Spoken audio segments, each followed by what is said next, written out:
Hello friends, welcome again. This is Neha. Friends, आज है day 4 और हम करेंगे डिस्कस कुछ क्वेश्चंस डिफरेंट सेक्शन से। 10 to 15 क्वेश्चंस रहेंगे। तो चलिए स्टार्ट करते हैं। फर्स्ट क्वेश्चन आपकी स्क्रीन पे शो हो रहा है। The following article of Indian constitution abolish the practice of untouchability.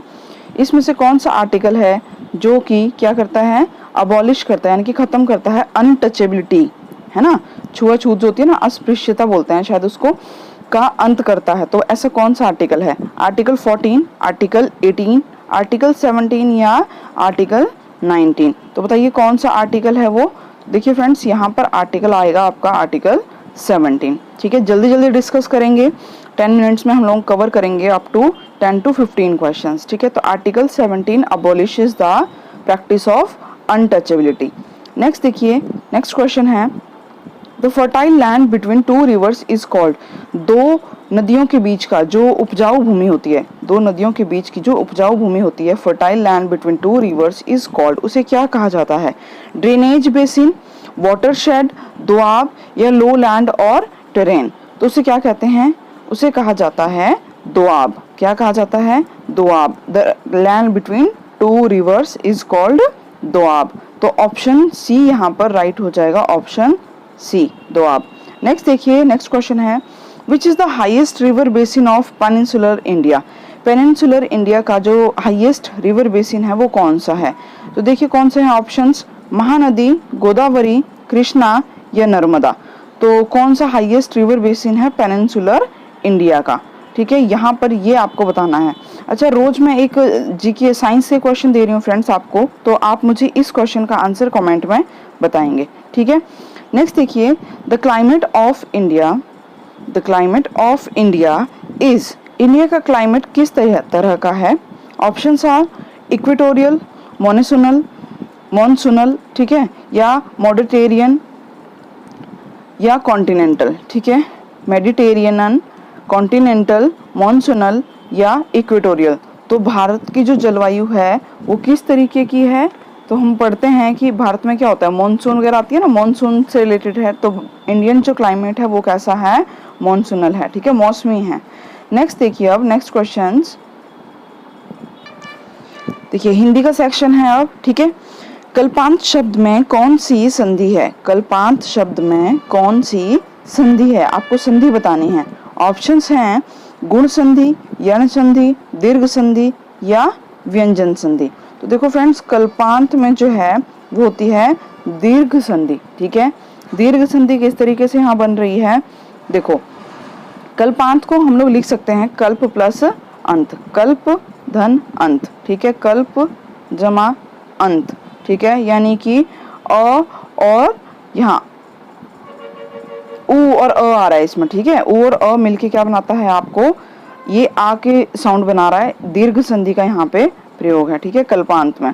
आगे देखिए, नेक्स्ट क्वेश्चन, सुआगतम में कौन सी संधि है? सुआगतम, सु धन आगतम में कौन सी संधि है?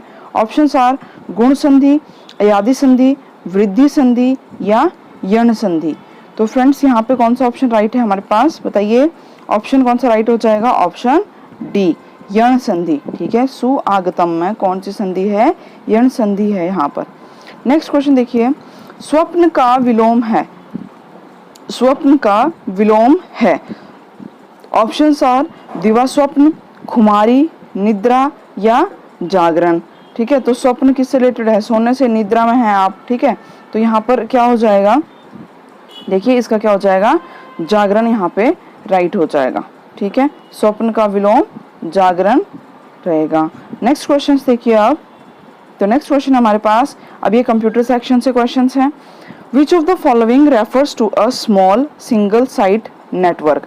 इनमें से कौन सा एक, ठीक है, ये जो ऑप्शंस आपके पास हैं वो सिंगल साइट नेटवर्क के लिए, small and single site network को बताता है।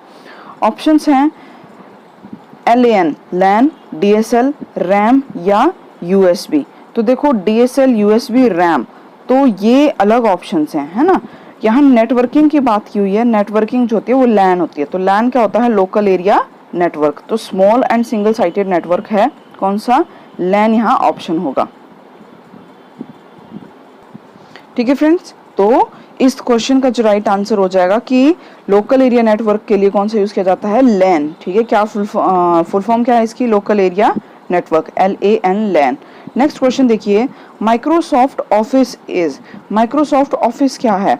Options are shareware, public domain software, open source software या एन एप्लीकेशन सूट। तो देखो माइक्रोसॉफ्ट, हमने एक शायद एक दिन पहले भी क्वेश्चन आया था जिसमें माइक्रोसॉफ्ट पावर पॉइंट या वर्ड कुछ इस तरीके से था। तो देखिए ये एप्लीकेशन सॉफ्टवेयर्स होते हैं, है ना। ऑफिस जो है पूरा का पूरा क्या है, एक सूट है ना। माइक्रोसॉफ्ट ऑफिस के अंदर बहुत सारे कंपोनेंट आते हैं, तो ये पूरा एक सूट हुआ। तो यहाँ पे देखिए एप्लीकेशन तो आएगा इसके साथ, तो ये क्या है, एक एप्लीकेशन सूट है। ठीक है, Microsoft office is an application suit. Option D यहाँ पर राइट रहेगा। ठीक है फ्रेंड्स, नेक्स्ट क्वेश्चन देखिए आप, how many options does a binary choice offer? How many options does a binary choice offer? आपको पता होना चाहिए कंप्यूटर की लैंग्वेज कैसी लैंग्वेज होती है, बाइनरी लैंग्वेज, यानी कि 0 और 1 की फॉर्म में चलती है। बाई में नहीं होता है 2, बाई का मतलब होता है, ठीक है, 2, बाई का मतलब होता है जैसे 2 ऑप्शन। तो बाइनरी मतलब जहाँ पे 2 ही लेटर या वर्ड या कुछ भी आपके पास ऑप्शंस में वो यूज हो रहे हैं। तो how many options does a binary choice offer? Binary जो चॉइस है, बाइनरी लैंग्वेज है, वो आपको कितने ऑफर्स प्रोवाइड करती है? देखो ऑप्शंस हैं नन, ऑप्शंस हैं आपके पास नन, 1, 2 या it depends on the amount of memory in the computer, या ये कंप्यूटर पे जो मेमोरी है उस पे डिपेंड करता है। तो देखिए कंप्यूटर मेमोरी से इसका कोई लेना देना नहीं है। बाइनरी लैंग्वेज जो है 2 लेटर से मिलकर बनी होती है, जो कि है 0 और 1, है ना। पूरी कंप्यूटर लैंग्वेज जो है वो 0 और 1 के फॉर्म में होती है। तो ये 2 जो है ऑफ चॉइसेस आपको ऑफर करती है, वो है 0 एंड 1। नेक्स्ट क्वेश्चन देखिए आप, तो नेक्स्ट क्वेश्चन है फ्रेंड्स यहाँ पर इंग्लिश से हैं, 1 वर्ड सब्स्टिट्यूशन आपको करना है। ठीक है, अनेक शब्दों के लिए एक शब्द बताना है इंग्लिश में। तो देखो फर्स्ट क्वेश्चन है, वन हु इंटरवेंस बिटवीन 2 और more parties to settle differences. One who intervenes मतलब कोई ऐसा व्यक्ति या कोई भी एक ऐसा पर्सन, ग्रुप, जो कि 2 लोगों के बीच में अगर विवाद हो रहा है ना, किसी तरह का उनके बीच में फाइट है, लड़ाई है, या कुछ भी उनका मैटर चल रहा है, तो उनको रिजॉल्व करवाए, उसको सॉल्व करवाने का काम करता है, तो उसे क्या कहते हैं? ऑप्शंस देखिए, ऑप्शंस आर न्यूट्रल, इंटरमीडिएरी, जज या कॉनज्योर। ठीक है, कॉनाइज्योर।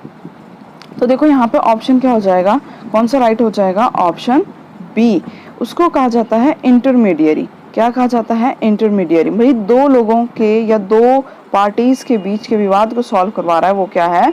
इंटरमीडिएटर। कहते हैं ना इंटरमीडिएटर है ये, तो बीचौला है, बिचौला, यानी कि 2 के बीच में वार्ता करवाने वाला, है ना। तो इंटरमीडिएरी यहाँ पे राइट हो जाएगा। नेक्स्ट देखिए फ्रेंड्स, अब the absence of law and order. Law and order की एब्सेंस होना मतलब कहीं पे जो है लॉ और ऑर्डर ही खत्म हो जाए, मतलब वहाँ पे पूरी तरह से क्या हो रहा है, दंगे फसाद, कोई लॉ नहीं है, कोई कानून ना रह जाए, उस चीज़ को क्या कहेंगे? ठीक है, वो सिचुएशन को क्या कहा जाएगा? तो देखिए यहाँ पर absence of law and order is, options are rebellion, mutiny, revolt या अनार्की। ठीक है, तो इस तरह की सिचुएशन को क्या कहा जाता है? ऑप्शन डी, अनार्की, मतलब अराजकता फैल गई है, वहां पे कोई राज नहीं रह गया है। ठीक है, जैसे कई बार इंडिया में अभी जब अगर दंगे फसाद हो जाते हैं तो क्या कहते हैं, लॉ एंड ऑर्डर मेंटेन करना मुश्किल हो रहा है ना, चारों तरफ क्या हो गई है, अनार्की। तो उसके लिए क्या वर्ड यूज किया जाता है? अनार्की। ठीक है, when there is an absence of law and order. Next question, a voice that can not be heard. एक ऐसी आवाज जिसे सुना ना जा सके। ठीक है, जैसे कोई कुछ बोल रहा है लेकिन वो सुनाई नहीं दे रहा है, तो क्या कहेंगे उसे? ऑप्शंस आर अनहर्ड, फेंट, ऑडिबल या इनऑडिबल। देखो अनहर्ड नहीं बोलना है भाई, सुनाई नहीं दे रहा तो आप अनहर्ड टिक कर दें। देखिए जो आवाज़ सुनाई ना दे रही हो ना, क्लियर ना आए, प्रॉपर सुनाई नहीं दे रही है, बच्चे कहते हैं ma'am, sometimes students use to say in the last benches, क्या बोलते हैं, लास्ट बेंच में बैठे हुए बच्चे कई बार कहते हैं मैम आवाज़ नहीं आ रही है, सर आवाज़ नहीं आ रही है पहुंच लास्ट तक, है ना।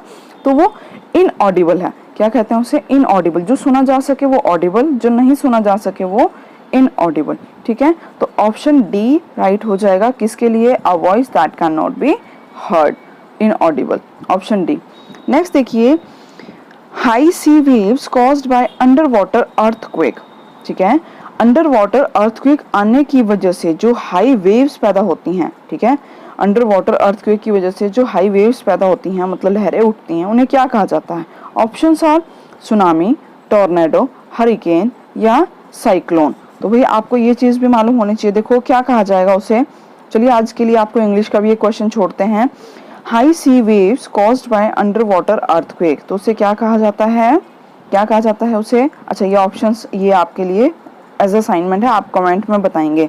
ऑप्शंस हैं सुनामी, टॉर्नेडो, हरिकेन या साइक्लोन। ठीक है फ्रेंड्स, तो ये थे आज के कुछ क्वेश्चंस। प्रीवियस वीडियो में फ्रेंड्स एक क्वेश्चन मैंने आपको दिया था जिसमें क्वेश्चन था कि कार्बोहाइड्रेट्स, जो ग्लूकोज है उसको और किस नाम से जाना जाता है? ग्लूकोज को और हम क्या बुलाते हैं? फैट, प्रोटीन, विटामिन या कार्बोहाइड्रेट्स। ये इस तरीके से आपके पास ऑप्शंस थे, आप डे 3 में देखना। ठीक है, तो उसका राइट आंसर रहेगा कार्बोहाइड्रेट्स। क्या रहेगा? कार्बोहाइड्रेट्स। कार्बोहाइड्रेट्स को ही हम लोग क्या कहते हैं और किसके नाम से जानते हैं? ग्लूकोज के नाम से। तो पूजा ठाकुर ने इसका सबसे पहले कमेंट करके आंसर बताया था। ठीक है, पूजा ठाकुर ने सबसे पहले आंसर किया था carbohydrates. Okay friends, see you in the next video. I hope you like this video. See you in the next section. Okay, bye bye, take care.